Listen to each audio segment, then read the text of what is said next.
हम जो five kingdom theory कल पढ़ रहे थे वहीं से आज शुरुआत कर रहे हैं फाइव किंगडम थ्योरी से।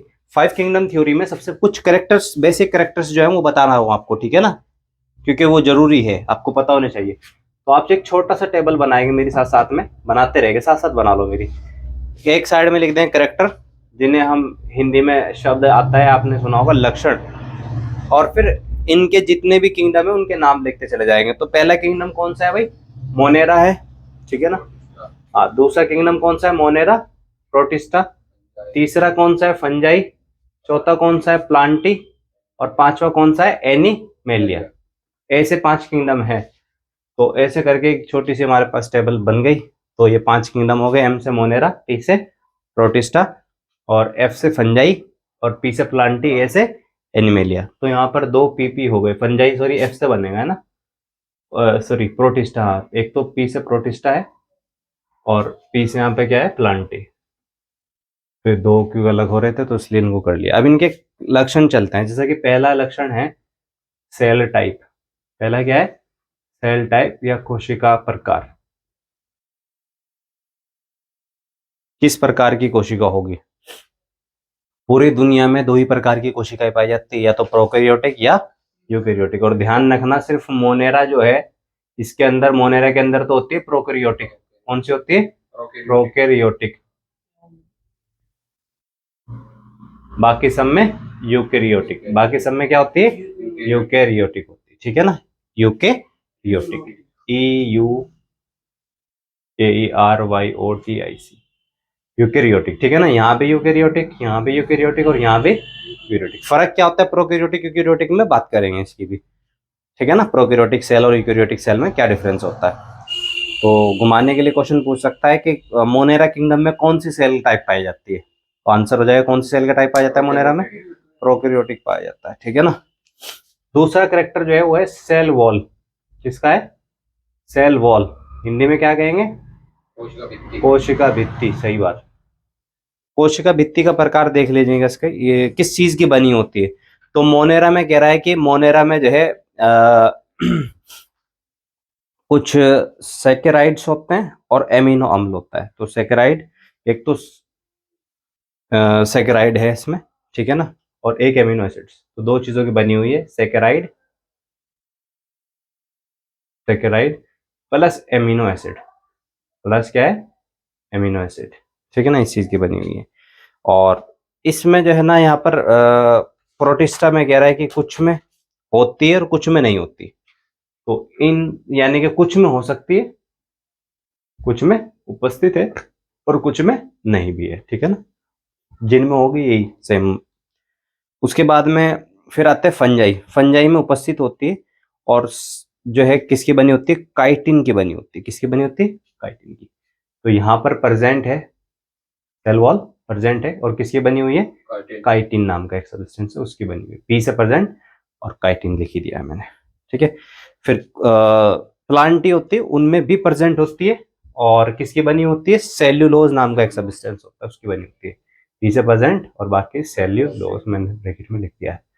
और तुम्हें पता है किसी एनिमल्स में सेल वॉल कभी नहीं पाई जाती। तो यहाँ पे क्या हो जाएगा? अब्सेंट, यानी कि अनुपस्थित या नहीं है, ठीक है ना। तो हमारे में अनुपस्थित होगी एनिमल्स में, बाकी सब में उपस्थित होगी, ठीक है ना। तो बस आपको याद रखना है, सब में पी है और बाकी खाली एक में क्या है?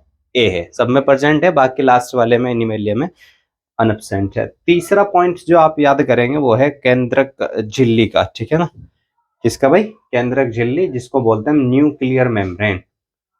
न्यूक्लियर मेम्ब्रेन, न्यूक्लियर मेम्ब्रेन या केंद्रक झिल्ली।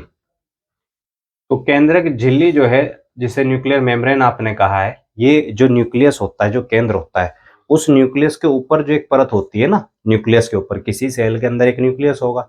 न्यूक्लियस के अंदर न्यूक्लियोलस होता है, न्यूक्लियोलस के अंदर डीएनए होता है। बेसिकली वो वाला पोर्शन होता है जिसमें क्रोमोसोम्स, डीएनए, क्रोमेटिन नेटवर्क, इस तरह की चीजें पाई जाती है, ठीक है ना। यानी कि सारा जेनेटिकल मटेरियल, अनुवांशिक पदार्थ इसी के अंदर उपस्थित होता है, और उसको ढकने के लिए, कवर करने के लिए होती है न्यूक्लियर मेम्ब्रेन, ठीक है ना।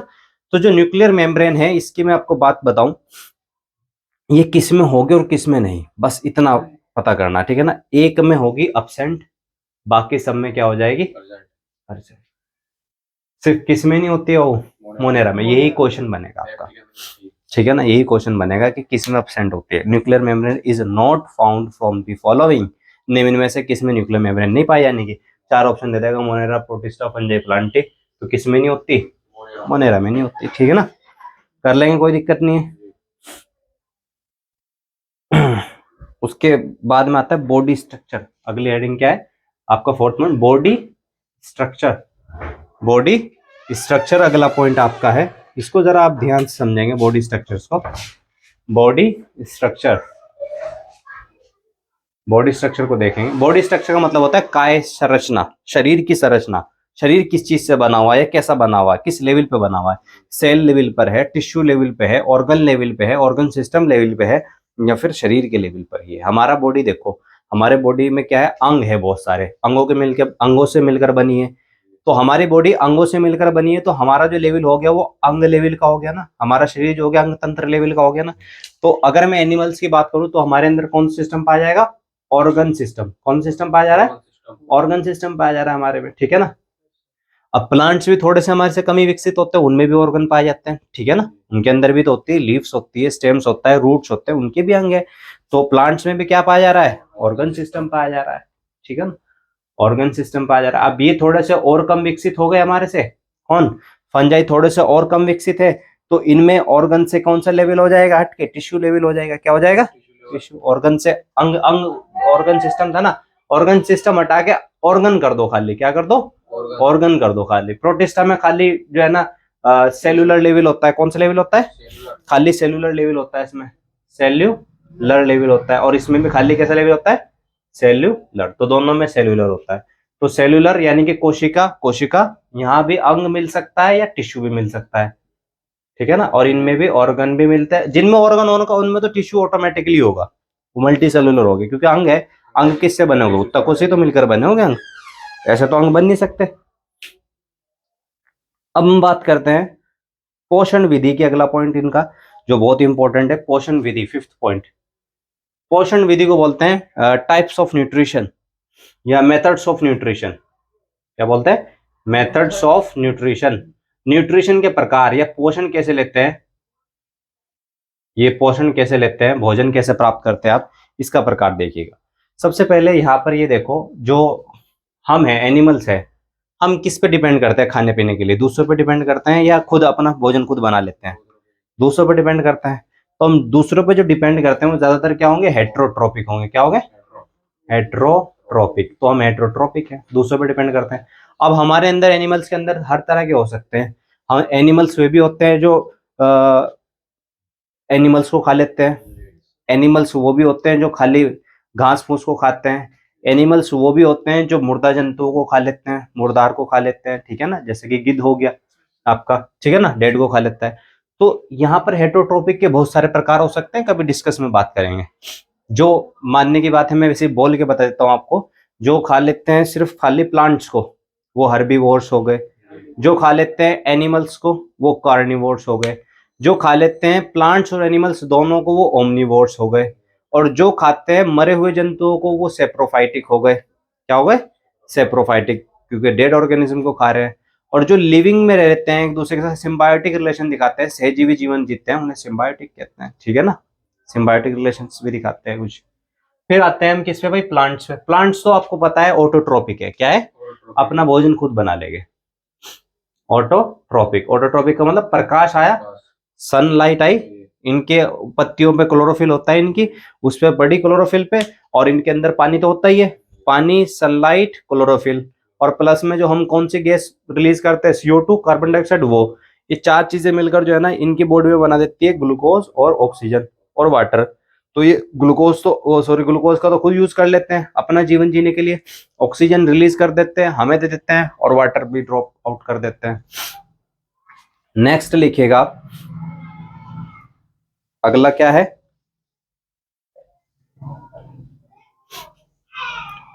फंजाई। तो फंजाई में किस तरह का न्यूट्रिशन होना चाहिए? ज्यादातर फंजाई जो होता है ना, वो होते हैं फंजाई या तो डेड ऑर्गेनिज्म को खाते हैं, ठीक है ना, मृतोपोषी होते हैं, या फिर पैरासाइट होते हैं। तो ये 2 तरह के दिखाई देते हैं फंजाई, या तो पैरासाइट या फिर होते हैं सेप्रोफाइट। दो तरह के होते हैं। सेप्रोफाइट मतलब इसका समझ लीजिएगा, पैरासाइट वो होते हैं जो किसी एनिमल्स के शरीर पे रहते हैं और उसको नुकसान नहीं पहुंचाते हैं, उसे खाते रहते हैं, उसे नुकसान नहीं पहुंचाते हैं। जैसा कि आपने नाम सुना होगा लाइस, जू का, हमारे शरीर में रहती है, सर पे रहती है और नुकसान भी पहुंचाती है, ठीक है ना। ऐसे ही जो है ना सेप्रोफाइटिक होते हैं, सेप्रोफाइटिक भी मरे हुए जंतुओं को खाते हैं, ठीक है ना, डेड ऑर्गेनिज्म को खाते हैं। फिर बचा यहाँ पर प्रोटिस्टा। तो प्रोटिस्टा वाले जो होते हैं ये भी ऑटोट्रोपिक होते हैं। ये भी क्या होते हैं, ऑटोट्रोपिक भी होते हैं, खुद से अपना भोजन बना लेते हैं, कुछ इनमें केमिकल की मदद से अपना भोजन बनाते हैं, केमिकल रिएक्शन करके। और फिर बचे ये वाले, ये भी ऑटोट्रोपिक हो जाते हैं, खुद से अपना भोजन बना लेते हैं। ऑटोट्रोपिक भी होते हैं, हेटरोट्रोपिक भी होते हैं, दोनों ही तरह के दिखाई देंगे इसमें। इसमें दोनों दिखाई देंगे। तो मोड ऑफ न्यूट्रिशन ये है। लास्ट पॉइंट आता है but not least, last point है reproduction method, methods of reproduction, methods of reproduction. ये जनन कैसे करता है, मेथड्स ऑफ रिप्रोडक्शन। तो ये बहुत इंपॉर्टेंट पॉइंट है, ये जनन कैसे करते हैं। तो हमें सबसे पहले एनिमल्स की बात करें तो हम कैसे जनन करते हैं, हमारा जनन कैसे होता है, वो हमें पता है कि जो है ना ओवेम होता है, एक स्पर्म होता है, उसका निषेचन हो जाता है, फर्टिलाइजेशन हो जाता है, तो जन्म हो जाता है। तो यानी कि सीधी सीधी सी बात है, हमारे में होता है फर्टिलाइजेशन। क्या होता है, फर्टिलाइजेशन होता है। फर्टिलाइजेशन समझ गए, फर्टिलाइजेशन क्या होता है, ओवियम प्लस स्पर्म इजिकल टू फिर जो है ना जाइगोट बनेगा, एम्ब्रियो बनेगा, ये फर्टिलाइजेशन है। सेम प्रोसेस इनमें भी होती है, फर्टिलाइजेशन, खाली फर्टी लिख देता हूँ।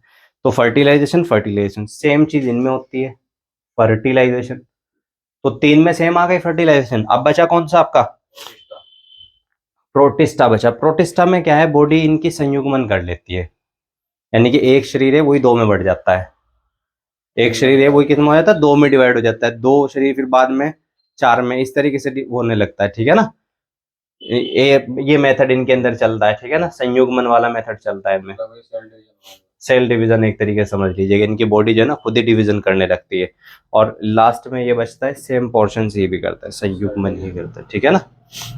वेजिटेटिव रिप्रोडक्शन टाइप का है, कॉन्जुगेटिव बोलते हैं इसको, कॉन्जुगेटिव, कॉन्जुगेटिव, कॉन्जुगेटिव सिस्टम है जिसमें एक शरीर होगा वही डिवाइड होता चला जाएगा, तो ये भी कॉन्जुगेटिव करते हैं। तो अब ये आपको जो है पूरे 5 किंगडम के बारे में पूरी जानकारी मैंने दे दी है, ठीक है, पूरी जानकारी दे दी है अच्छे से। तो यहाँ पर जो है आपको ध्यान से देखना है, सबसे पहले सेल के टाइप है, जैसे कि सबसे पहले सेल का प्रकार, तो प्रोकैरियोटिक है, बाकी सब में क्या है, यूकैरियोटिक है, ठीक है ना। फिर सेल वॉल कोशिका भित्ति है, इसमें सेकेराइड और एमिनो अम्ल पाया जाता है, इसमें कुछ में उपस्थित होती है, कुछ में होती नहीं।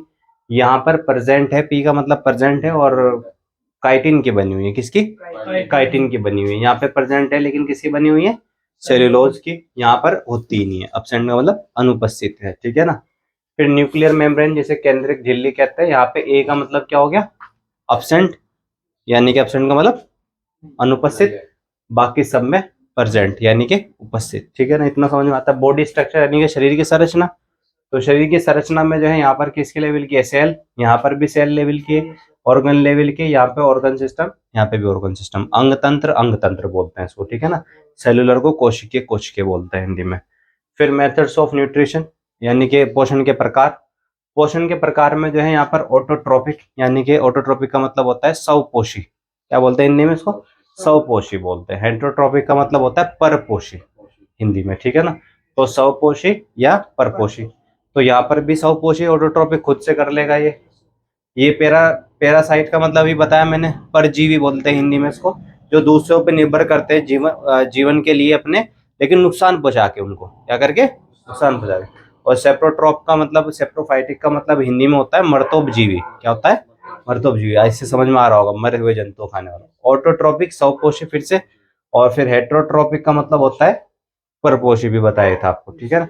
फिर मेथड्स ऑफ रिप्रोडक्शन, रिप्रोडक्शन के मेथड क्या है, इसमें भी कंजुगेशन संयुग्मन होता है, एक शरीर होता है दो में डिवाइड हो जाता है।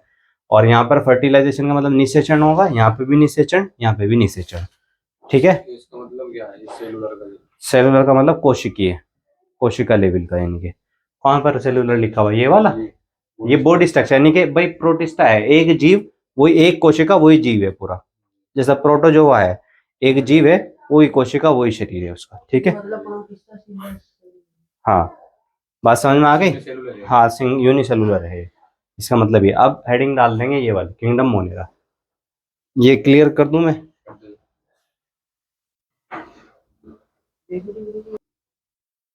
मोनेरा, जगत मोनेरा, ठीक है ना, जगत मोनेरा। तो मोनेरा के अंदर भाई सारे के सारे क्या आते थे बाबू? उसके अंदर बैक्टीरिया आते थे, सब बैक्टीरिया आते हैं इसके अंदर, ठीक है, इतना आपको पता होना चाहिए। एक मुट्ठी भर मिट्टी के अंदर कह रहे हैं सैकड़ों प्रकार के बैक्टीरिया हो सकते हैं, हजारों बैक्टीरिया हो सकते हैं। बैक्टीरिया गर्म पानी के झरनों से लगाकर मरुस्थल, रेगिस्तान, बर्फीले पहाड़ों में, ठीक है ना, और यहाँ तक कि गहरे समुद्रों में और बहुत ही विषम परिस्थितियों में भी जीवित रह सकता है। ये इसके अंदर खास बात होती है। हमारे की तरह से जो है ना जीने के लिए अनुकूलबिलिटी नहीं चाहिए, अडेप्टेबिलिटी नहीं। मतलब ऐसा नहीं है कि गर्मी हो रही तो पंखा जरूरी है, एसी जरूरी है, सर्दी हो रही तो कंबल जरूरी है। ये किसी भी इन्वायरमेंट में हार्ड से खराब वातावरण में जीवित रह सकता है बैक्टीरिया। तो बैक्टीरिया जो होता है इसको हम जो है मोस्टली किस रूप में देखते हैं? मोस्टली हम जो है बैक्टीरिया की प्रकृति किस प्रकार की है, बैक्टीरिया की प्रकृति किस प्रकार की है, इसकी नेचर किस प्रकार की है, वो हम देखेंगे। तो बैक्टीरिया ज्यादातर तो मोस्टली, मोस्टली का मतलब ज्यादातर या मुख्यतः ये हमें दिखाई देता है परजीवी के रूप में। किसके रूप में दिखाई देता है? परजीवी के रूप में। इंग्लिश का एक वर्ड इसके लिए आपने सुना होगा, पैरासाइट बोलते हैं। क्या बोलते हैं? पैरासाइट। परजीवी के रूप में दिखाई देता है। परजीवी क्या है? परजीवी है जो शरीर में रहेगा और उसे नुकसान पहुंचाएगा, और उसे क्या करेगा? नुकसान पहुंचाएगा, नुकसान देगा और खुद जिएगा, ठीक है ना, वो परजीवी है। एग्जाम्पल के तौर पे मान लीजिए कि टीबी का बैक्टीरिया है। किसका बैक्टीरिया है? टीबी का बैक्टीरिया है। अब टीबी का बैक्टीरिया जब हमारे शरीर में गया, वो तो जी रहा है वहां पे, लेकिन हमें तो उसने एक बीमारी कर दी ना, टीबी, ठीक है ना। बैक्टीरिया का बीमारी का नाम ट्यूबरोक्लोसिस है। क्या है? ट्यूबरोक्लोसिस। और बैक्टीरिया का नाम है माइकोबैक्टीरियम ट्यूबरोक्लोसिस। जिस बैक्टीरिया से टीबी होती है बीमारी, उसका नाम क्या है? माइकोबैक्टीरियम ट्यूबरोक्लोसिस। तो ये टीबी जो बीमारी है, इसका जो बैक्टीरिया है वो हमारे लिए क्या हो गया? परजीवी हो गया, नुकसान पहुंचा रहा है शरीर में जाके। ऐसे ही एक बैक्टीरिया आपने दूसरा सुना होगा, एग्जाम्पल के तौर पर मैं आपको यहाँ पे बताता हूँ। आप सभी को कभी ना कभी जीवन में एक बीमारी हुई होगी, टाइफॉइड। टाइफॉइड नाम की बीमारी जरूर हुई होगी, बुखार होता है, इसे हिंदी में मियादी बुखार बोलते हैं। कौन सा? मियादी बुखार, हड्डी तोड़ बुखार भी कह देते हैं। ये जो टाइफॉइड बीमारी है ये भी एक बैक्टीरिया से होती है। उस बैक्टीरिया का नाम बड़ा फेमस है, क्या बोलते हैं उसको? Salmonella typhi. Salmonella typhi. ये भी देखो जी। अब ये बताओ, ये साल्मोनेला टाइफी जब हमारे शरीर में आ रहा है तो हमें फायदा कर रहा है कि नुकसान पहुंचा रहा है? नुकसान पहुंचा रहा है, बीमारी कर रहा है। तो जो भी बीमारी पहुंचा रहा है, जो भी नुकसान पहुंचा रहा है, वो कौन से बैक्टीरिया होंगे? पैरासाइट होंगे, यानी कि नुकसान पहुंचा रहे हैं। फिर दूसरी प्रकृति के बैक्टीरिया भी है इनमें। बाकी प्रकृति तो टोटल 3 है इसकी। कितनी प्रकृति है टोटल? तो 3 है। एक प्रकृति होती है जो हमें फायदा भी पहुंचाती है, बेनिफिट्स।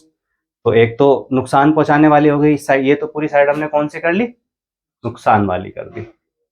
एक बेनिफिट वाली भी करते हैं। बेनिफिट का मतलब लाभ वाली भी कर लेते हैं। बेनिफिट्स में ज्यादातर जो बेनिफिट्स होते हैं कुछ बैक्टीरिया के, जो मैं बेनिफिट्स आपको बताऊं, मोस्टली दवाइयां बनाने में, मेडिसिन बनाने में। क्या बनाने में? मेडिसिन। मेडिसिन बनाने में कुछ बैक्टीरिया का इस्तेमाल होता है, दवाइयां बनाने में कुछ बैक्टीरिया का इस्तेमाल होता है, ठीक है ना। कुछ बैक्टीरिया का इस्तेमाल जो है इंडस्ट्रियल फूड बनाने में होता है। किसमें होता है? Industrial food.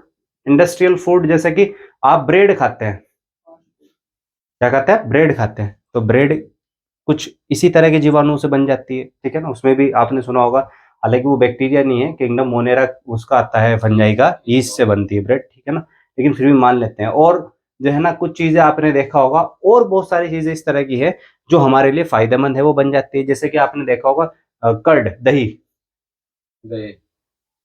कर्ड यानी कि दही। दही किससे बनती है वो? दही दूध से बनती है। दही किससे बनती है? दूध से। तो दही जीवाणु से नहीं बनती, दही बनती है दूध से। तो मिल्क लिया आपने, मिल्क में एक खास प्रकार का जीवाणु गिर जाएगा और उस खास प्रकार के जीवाणु के गिरने से वो दूध जो है कुछ 12 घंटे में या 10 घंटे बाद में दही में कन्वर्ट हो जाएगा। उस खास प्रकार के जीवाणु का नाम लैक्टोबैसिलस एसिडाई है। क्या नाम है उसका? लैक्टोबैसिलस एसिडाई। तो लैक्टोबैसिलस एसिडाई जो है, लैक्टोबैसिलस एसिडाई, ये हमारे लिए फायदेमंद हुआ कि नुकसानदायक हुआ? फायदेमंद है हमारे लिए ये बात, ठीक है। तो दो प्रकृति हम देख चुके हैं, एक नुकसान की और एक फायदे की। अब एक बीच की कैटेगरी होती है जहां पे ना नुकसान इसको ना हमें, ठीक है ना। तो तीसरी जो प्रकृति होती है उसे बोलते हैं, तीसरी प्रकृति के लिए जगह नहीं, ठीक है ना, यहाँ पर देख लीजिएगा, ये तीसरी प्रकृति है इसकी। पहला इधर आ गया, दूसरी ये हो गई और तीसरी ये जा रही है, ठीक है ना, लाइन। तीसरी को बोलते हैं हम सहजीवी। क्या बोलते हैं? सहजीवी। आपने एक इंग्लिश का बहुत खास वर्ड सुना होगा, सिम्बायोंट। सिम्बायोंट, सहजीवी, ये वर्ड आपने सुना होगा। एक बैक्टीरिया बहुत खास बार नीट में 50 बार से ज्यादा मैं क्वेश्चन देख चुका हूं, और वो क्वेश्चन आता है कि जो लेग्यूम प्लांट होते हैं, कौन सा प्लांट? Legume plants. आपने शायद इस वर्ड्स को लेग्यूम वर्ड से ना सुना हो, लेकिन दालों के पौधे तो जरूर सुना होगा। दालों के पेड़, दाल के प्लांट, है ना, पौधा। दालों के जो पौधे होते हैं भाई, इसमें क्या खास बात होती है दालों के पौधे में, पल्सिस के जो प्लांट्स होते हैं, इसमें एक खास बात ये होती है लेग्यूम प्लांट्स में, कि जो लेग्यूम प्लांट्स हैं ये सहजीवी जीवन जीते हैं किसी जीवाणु के द्वारा। जैसे कि इनको चाहिए जीने के लिए नाइट्रोजन, इन्हें क्या चाहिए भाई? नाइट्रोजन। इनमें नाइट्रोजन होती नहीं, नाइट्रोजन गैस की कमी होती है। अब नाइट्रोजन गैस इनको चाहिए। अब नाइट्रोजन ये डायरेक्टली वातावरण में 78% है, लेकिन ये डायरेक्टली नाइट्रोजन को कंज्यूम नहीं कर पाते। तो इनको नाइट्रोजन प्रोवाइड कराता है एक बैक्टीरिया, और उस बैक्टीरिया का नाम है राइजोबियम लेग्यूमिनिसेरम। कौन सा बैक्टीरिया? राइजोबियम लेग्यूमिनिसेरम। तो राइजोबियम लेग्यूमिनिसेरम नाम का ये जीवाणु क्या करता है, ये कहता है भाई देख, मैं तो हूं बेघर, मेरे पास घर नहीं है, तेरे पास घर है, बड़ा मकान है तेरा, खाली पड़ा, यानी कि इसकी जड़ों को से कह रहा है, इसकी किससे कह रहा है? जड़ों से कह रहा है, रूट से कह रहा है, तेरे पास बड़ा घर है, मकान है, मेरे पास नहीं है। तो ये कहता है कि तेरे पास लेकिन नाइट्रोजन नहीं है और मेरे पास है, मैं वातावरण से नाइट्रोजन डायरेक्टली ले सकता हूँ। तो कहता है कि तू मुझे रहने के लिए जगह दे दे, मैं तुझे किराए के रूप में जो है नाइट्रोजन गैस दे दूंगा। इस तरीके से हम दोनों अपना जीवन जी लेंगे। इसे बोलते हैं सहजीवी जीवन। क्या बोलते हैं? सहजीवी। तो राइजोबियम लेग्यूमिनिसेरम जो ये जीवाणु है, बैक्टीरिया है, ये लेग्यूम प्लांट्स की जड़ों में पाया जाता है। कहाँ पाया जाता है? जड़ों। और क्या सिस्टम होता है, वो उसको जगह दे रही है रहने के लिए, और ये इसको क्या दे रहा है? नाइट्रोजन दे रहा है। दोनों सिम्बायंट हो गया, नहीं हो गया? तो ये तीन प्रकृति आपको पता चल गई बढ़िया तरीके से बैक्टीरिया की। अब हम आगे चलते हैं। तो बैक्टीरिया को जो है हमें किसके आधार पर देखना है भाई? आकार, यानी कि शेप के बेस पर देखना है। आकार के बेस पे देख रहा है किसको? बैक्टीरिया को। तो ये बता रहा है कि बैक्टीरिया हो सकता है नंबर 1 गोल हो, गोल हो, ठीक है ना। दूसरा बता रहा है, इसके नाम बता देगा कि गोल वाला जो बैक्टीरिया होता है, जो गोल दिखाई देता है, उसे क्या बोलते हैं? जो गोल दिखाई देता है उसे कोकस कहते हैं। क्या कहते हैं? कोकस, COCUS, कोकस बैक्टीरिया इस तरह के होते हैं, ठीक है, गोल हैं। दूसरा, बैक्टीरिया कुछ ऐसे हो सकते हैं जो छड़ के आकार के होते हैं, छड़ाकार होते हैं, छड़ के आकार के होते हैं, ठीक है ना। इसे बेसिलस कहते हैं। क्या कहते हैं? बेसिलस। इंग्लिश में वर्ड है बेसिलस, बेसिलस है। तीसरे जो होते हैं, जो बेसिलस होते हैं ना, ये कुछ इस प्रकार के होते हैं,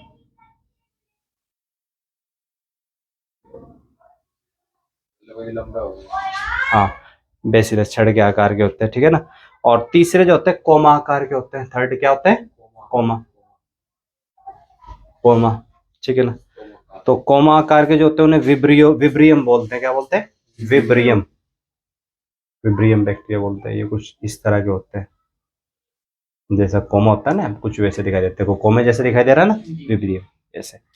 और चौथे लास्ट बट नॉट लीस्ट आपके होते हैं स्पाइर स्पाइरिलिकर या स्पाइरिलम। चौथे क्या होते हैं? स्पाइरिलम। स्पाइरिलम। स्पाइरिलम बेसिकली कैसे होते हैं इन्हें देख लीजिएगा, इनकी स्ट्रक्चर ऐसे होती है जैसे ये है, मान लो इनके यहाँ स्पाइक्स होंगे 2-3 और यहाँ पे होंगे ऐसे, ये इनको फ्लैजिला बोलते हैं। क्या बोलते हैं? फ्लैजिला। ये चलने के लिए होते हैं, यानी कि इनके एक तरह से पैर होते हैं, फुट होते हैं इनके, ठीक है ना। तो ये इनमें मूवमेंट का काम करते हैं। किसका? मूवमेंट, चलने का काम करता है, ठीक है ना। ऐसे हिलेंगे, बाल से होते हैं, ठीक है ना। हिंदी में कशाप बोलते हैं इनको, ठीक है। तो